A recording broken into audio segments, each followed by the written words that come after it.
Okay, so just getting a few questions on a bit of trapping and barrier removal, right? So whether you get to it from, you can call it chisao, or Kelly Worden calls it clinging, right? Or attachment, because a lot of people say the fight's not on until you attach. But however you get to that, just kind of isolating these movements. We're standing right foot forward to right foot forward, putting pressure on each other. If my arm wasn't to be there, he would hit me and vice versa. If I were to pack or slap that, I would punch at him, right? I wouldn't pull that back and then try to hit him, because of course that's slower. At the end of the day, what we're looking for is just to get some motor patterning in. So if I were to check that, I get the hit, or in that case I get the hit. I have to speed up because he's responding.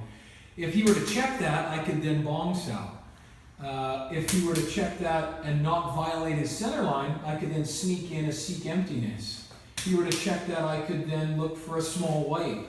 I could look for a check that, and then look for a large white, which was an eye gouge. There's a lot of things that we can do from that. We like to look at, if you can hit a guy once, you should be able to hit him 3 times. So we develop some motor patterning. Of course, the whole idea being, I'm gonna maybe try to kick at him, surge to hit him in the eye. If I get that reaction somehow, great.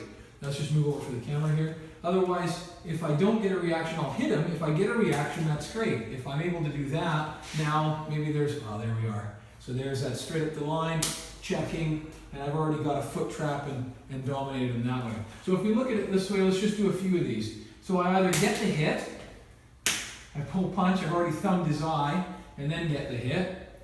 I could then bong sow, chin and throat, maybe pull that into an arm bar. You can see that kind of stuff happening. I could then look to seek emptiness. As I'm stepping forward now, I'm checking his left and right arms down the center, and of course if he were able to do anything, I would just dominate that as well. You're always progressively moving forward. I could also swing open, which as he's looking at this, I'm hitting him here, and then of course another hit again. There's a whole bunch of those, right?